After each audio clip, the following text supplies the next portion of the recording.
Welcome to the Sea of Thieves 2024 preview event, where we're going to give you your first look at some of the exciting features coming to Sea of Thieves this year. We're going to share information around what's coming in Seasons 12 and 13, as well as even further into the future, with a sneak peek behind the curtain on Season 14. So grab a grog and get ready for adventure as we reveal some of the incredible bounty of features headed to Sea of Thieves in 2024.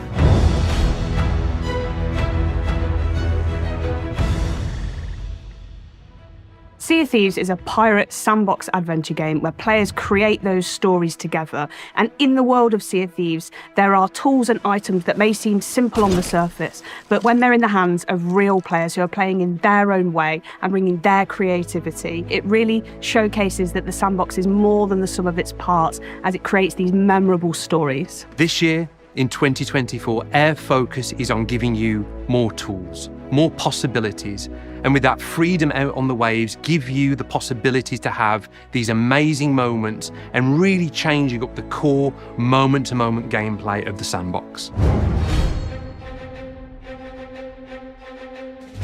The kind of main aims for Season 12 are about mixing up the meta and how players enjoy all of the different aspects of Sea of Thieves. So as part of Season 12, we're going to be adding 2 new weapons and 3 new tools for players to use. An area we haven't really delved into since launch is adding new weapons to the game.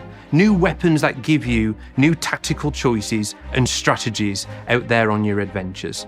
So in Season 12, we're going to be adding the double barrel pistol and throwing knives.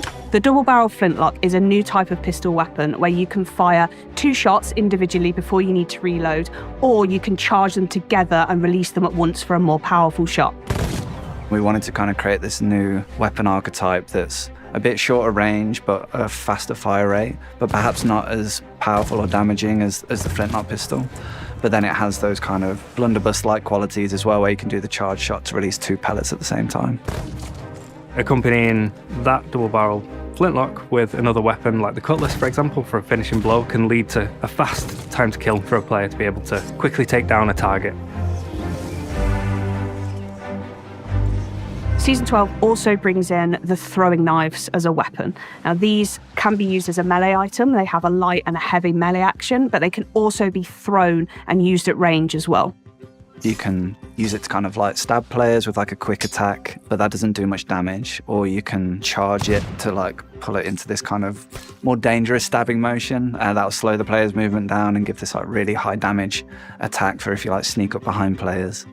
And then finally, it has the ability to kind of flip the knife over, catch it, and then throw it at distance against players, which, again, kind of feels like a trick shot, and it'll do a lot of damage as well. When you throw a throwing knife, and if you miss, you can actually go in the world and it'll stick into any of the geometry, and you can just pull it out, and then it'll replenish your ammo. So I think, personally, for me, this is really good, because sometimes I miss, as I'm sure some of us do, so you can then just go ahead and pick it up again. So you get these wonderful moments where a pirate might throw a knife at you, but then you can retrieve that knife and throw it back to them.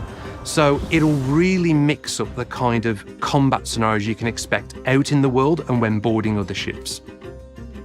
There are 3 new tools in Season 12, the Wind Caller, the Scatter Shot, and the Bone Caller. With the scatter shot, the way that it's different to a standard cannonball is it's a collection of 4 cannonballs, but they're much smaller. They have a much shorter fall off in range and a really wide spread, allowing you to hit a target with multiple projectiles at the same time. And it does really small amounts of damage to the ship, just like a level 1 size hole. So like really quick for players to repair, but it can kind of overwhelm a crew quite quickly. Basically, if you get up close with the scatter shot and you can get a few onto your enemy, they're going to have a lot of holes and they're going to have a pretty bad time. What it will do is really eat up an opponent's resources. They'd need to use more wood to repair the many holes that the scatter shot puts into the hull. So the Bone Caller is an awesome new throwable that players can wield, and they can throw that on the floor, and when it smashes, all these kind of bones come out, and then skeletons spawn around the player in allegiance to them, and they'll actually fight beside the player against enemy players and enemy AI. Now you might not be going straight for just a normal cannonball or a chain shot. You might in fact go straight for the bone caller, so you can have some skellies that are on your side on that ship, sort of messing things up for that crew. You could use fire to fight fire. So if somebody shoots a bone caller across the sea at your ship and they spawn in, if you have your own bone caller, you could throw that down on the deck and have your own skellies go and fight those to take them out for you so that you don't have to. I mostly play solo, and to be able to spawn literally anything that is friendly to my cause while I'm playing is a massive positive. So I'm kind of looking forward to that, and I'm sure that other players will find ways to make use of it as well. The Wind Caller is a new horn-shaped shell that players can blow into to summon the power of the winds. So imagine the scenario that you're heading fully into the wind and you're either chasing someone or you're trying to get away from someone. Now you can use this tool to blow wind into your sails and go even beyond full billow in speed. Players can also use it to kind of knock players back off their ship or on land, so they can kind of target a player, blow into the Wind Caller, and it will throw them back into the air. You can use it as a means of propulsion for yourself in the water, but also for rowing boats. So you can either use it while you're in the water swimming and you'll blast along like a really fast water boatman, or you can stand on a rowing boat and blast it out of the back like a speedboat, basically. You can put out fires and you can do it quickly. So you can just essentially walk around, your entire ship is caught on fire, and just put out all the fires as you walk around. And they can even use it to like stop their fall damage. Like say you're falling a great distance and you use the Wind Caller below you, like cushion your fall so you like land safely as well. There is like a finite charge for how long the Wind Caller can last for, so you have to use it wisely. So Season 12 also introduces zip lines onto several of the islands around Sea of Thieves. So you may have seen these as they debuted in the Monkey Island Tall Tales, and they're a really fun and exhilarating way to traverse. So it's really cool to be able to bring those to the wider Sea of Thieves world. So we've been looking across all the islands of the Sea of Thieves and looking at the most ideal places to kind of mix up the traversal opportunities within all of the islands to add these zip lines across them. So we've added zip lines to like the outpost to get down to your ship quickly. We've added them to the skeleton forts that allow you to kind of zip line between two positions to kind of escape the skeletons or get close to them when they first spawn, or just general kind of zip lines across the islands for like fast traverse and moving chests around the islands quickly. For example, on Ancient Spire Outpost now, you've got to clunk down some cliffs in order to get to your ship. Now you'll be able to just go and get on the zip line and go flying all the way down to the jetty next to your ship.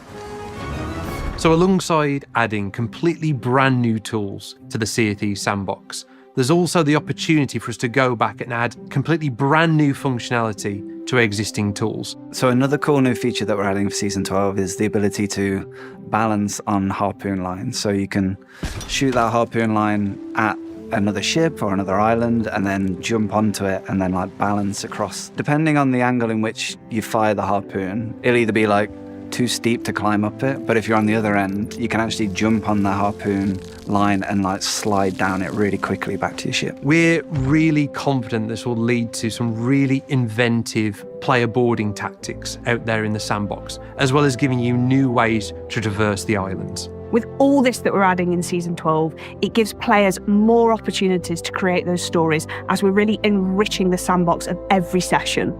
So we're always really excited to add new tools and mechanics to Sea of Thieves, but we're always mindful that we want to make sure that the game's health is in a really good position as well, that the integrity of Sea of Thieves is there for our players. And since we're adding new weapons into Sea of Thieves, we're very mindful that we want to ensure that the hit registration in our game is as rock solid as it can be. And this is an ongoing thing for us as a development team. We're constantly putting time and effort into this area to try and make it as robust as possible. In the past, we've borrowed time from feature teams to address issues in the core experience, but it's always taken a back seat to the features that those teams are working on.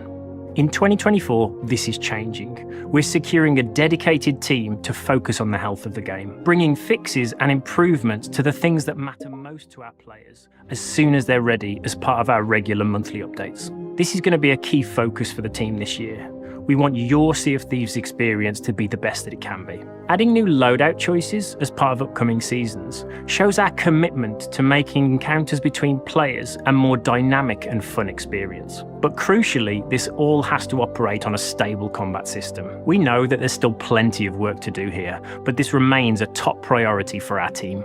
March's update delivered Easy Anti-Cheat, an industry-leading anti-cheat solution designed by Epic. This solution evolves over time, keeping up with cheat developers, blocking them at every turn. This is really, though, just the first step at improving the player experience here in Sea of Thieves. We want to focus this year on making Sea of Thieves play better than ever before, whether that be improving the performance of the game across the variety of hardware it runs on, ensuring that it's a safe place to play with a focus on cheating, but also ensuring that our hit registration is as reliable as possible in all of your adventures out there in the sandbox.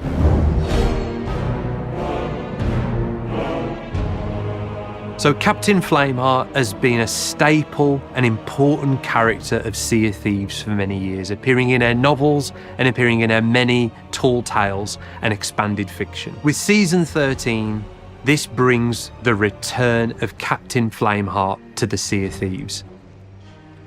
As Flameheart has been resurrected, so has his Burning Blade ship, and it's back in more monstrous and terrifying form than ever before. So we've reimagined it for Season 13, and it looks incredible. It almost looks like a living entity itself. So traditionally, world events have been at set locations throughout the world. The Burning Blade is a little different. The Burning Blade is a ship, and therefore moves around the world. But the twist is, when you've defeated the ship, you have the option to board it and pledge yourself and your crew to Flameheart, enter into his service and become the crew of the Burning Blade, essentially becoming a player-created world event yourselves.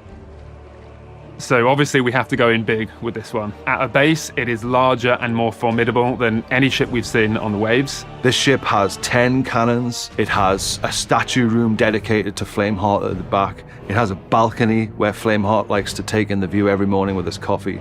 And most importantly, it's got a massive flamethrower at the front. Players will be able to pull a lever on their ship and fire 2 massive balls of fire out the front of their ship, which is really interesting because we've never actually had an offensive weapon that's frontal facing before. So I think this is going to create some really interesting dynamic naval combat situations. So once you take over the Burning Blade, you are on this really powerful warship, and you have a skeleton crew helping you as well. So even smaller crews have every chance of crewing the Burning Blade because the skeletons will come to your aid. So you could have skeletons repairing while you're on the cannons firing at enemies, which is excellent. But it's not just about sailing around the world, which of course you can do. It's about completing orders in service of Captain Flameheart. So around the world, there'll be numerous skeleton camps. You'll notice the Reapers have been conducting excavations on the surface, and they've been dragging up all sorts of ancient artifacts and ancient secrets from below the surface. Underground, there's basically a chamber with a prism that the players can control to draw out constellations on the ceiling in order to help the ritual come to completion and get that knowledge of the ancients. Each of these temples contains the secrets of the ancients, secrets that Flameheart wants above anything else.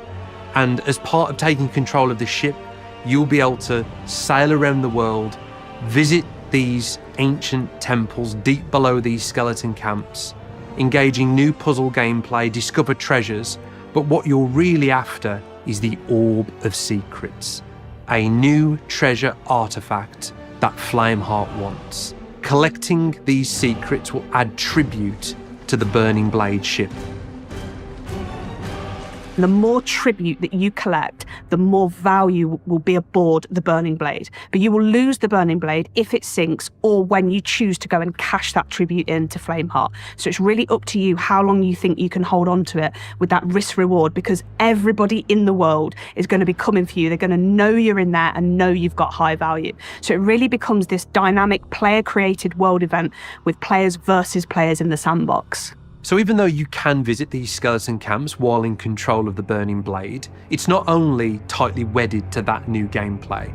Players can also visit them anytime in their adventures. So should players visit these skeleton camps when they're not the crew of the Burning Blade, the skeletons won't be too happy that you found a way inside these camps, and you'll be engaging in a combat-focused encounter to discover its secrets.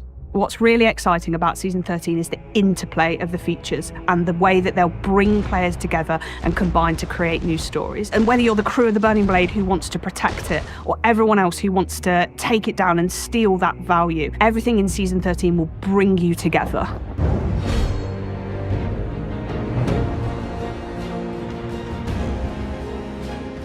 So towards the end of the year, we have Season 14, and while it's very early for us to talk about, we wanted to share some of our thinking here because it is totally aligned with this vision for what 2024 can be, this laser focus on the sandbox and mechanics that add to the variety of stories you can encounter in Sea of Thieves. Internally, we're referring to Season 14 as Pirates of Mischief. Sea of Thieves has always had this playful, mischievous, and funny sense of humour. And with Season 14, we're expanding on that. The two main areas that we're exploring are new ways to stealth and new ways to cause mischief in the world. So I think a real aspect of the Sea of Thieves experience that we haven't dived too deep into previously is the idea of being a stealthy pirate. So when you think about stealth in Sea of Thieves and enhancing that, imagine being able to crouch and move around the world silently, or the ability to hang off the side of an enemy's ship. When we were having these initial conversations about Season 14, the first thing I thought of was the cardboard boxes in Metal Gear Solid. Could we allow players to climb into chests, and if they choose, they can actually scuttle around with their little legs out the bottom? And also, if they choose to, keep the ruse up, could other players come along and pick them up like a normal loot chest or treasure chest or whatever and take it onto their ship? So another cool thing that we've been working on is the blow dart, which is another new weapon that players can wield from the armory and use that to kind of sneak aboard enemy ships and fire kind of these custom darts into players that will do different effects. So imagine a blow dart that tracks whatever it sticks to, whether that's a ship, a chest, an item, a player. Ones that could potentially lure skeletons to a specific position, so you can throw a firebomb in there, or explode a gunpowder keg, or darts that can trigger specific sound effects, which is quite evil and cunning, where you could board an enemy ship and shoot the capstan and it sounds like it's dropping, or shoot the ladders and it sounds like someone's climbing up them. And then thinking about some of the ways that we want to add more mischief to the world, one of these is the idea of traps. So much like the kind of blunderbombs or firebombs, we've been thinking about them being this kind of throwable trap that players can kind of throw into the world. Think of it like a spring trap that players can place on the islands to trap skeletons on a bounty or on a fort, or they could place it at the top of their ladders to prevent players from boarding their ships and get caught in this trap. Along with these, we're also bringing a really exciting new tool, and it's the grapple gun, which is a dual-purpose rifle. So it allows you to traverse the environment much quicker because you're able to grapple yourself up to a ledge, for example, but you can also harpoon items and other players in. So some of the new cool uses we've seen from the grapple gun in our early playtests are players firing themselves out of the cannon towards another ship to try and board them, and perhaps overcooking it and then using the grapple gun to fire it at the deck and propel themselves down onto it. Or jumping off their ship to an oncoming ship and then using the grapple gun to kind of grapple up and onto their ship so that they can board them and drop their anchor or have a fight with them. To make sure that the grapple gun is balanced, it does have ammunition. You'll have arrowheads, and these essentially break off when you successfully use the grapple gun, meaning you can't continuously keep grappling. There is a skill to using the gun successfully and accurately and efficiently. So when we think about 2024, we really think about getting to the very heart of what makes Sea of Thieves great. That is your stories, powered by that design philosophy of tools, not rules. Season 12, 13 and 14 are fully exploring that, giving you new options, new tools, and fundamentally new possibilities that make this game unique and special. I think when you look at the year ahead for Sea of Thieves, our plans for Season 12, Season 13 and Season 14 It's kind of making the shift away from these big kind of systemic changes to Sea of Thieves and returning back to the core of what makes Sea of Thieves so special, the heart of Sea of Thieves, about giving players new tools to create new stories out there in the world. We're ultimately shaking up the meta, giving players new tools to learn and master. And I can't wait to see what combinations players start settling on before we shake it back up again. While everything that you're seeing today is still work in progress and possibly subject to change in some ways, we will be giving more insights onto how these things are developing as we come closer to launch for each of them. With the richness of all these new seasons, and of course PlayStation Pirates joining us as well, it is such an exciting year for Sea of Thieves in 2024. Thank you for joining us for the Sea of Thieves 2024 preview event. We hope you've enjoyed this sneak peek at what's coming throughout the rest of the year. There's still a lot more to reveal for these seasons, so keep an eye on the horizon as we'll have more to share closer to each season's launch. For more information and to keep up to date with what's new in Sea of Thieves, check out our social channels. So until our paths cross again, happy sailing, and we'll see you on the seas.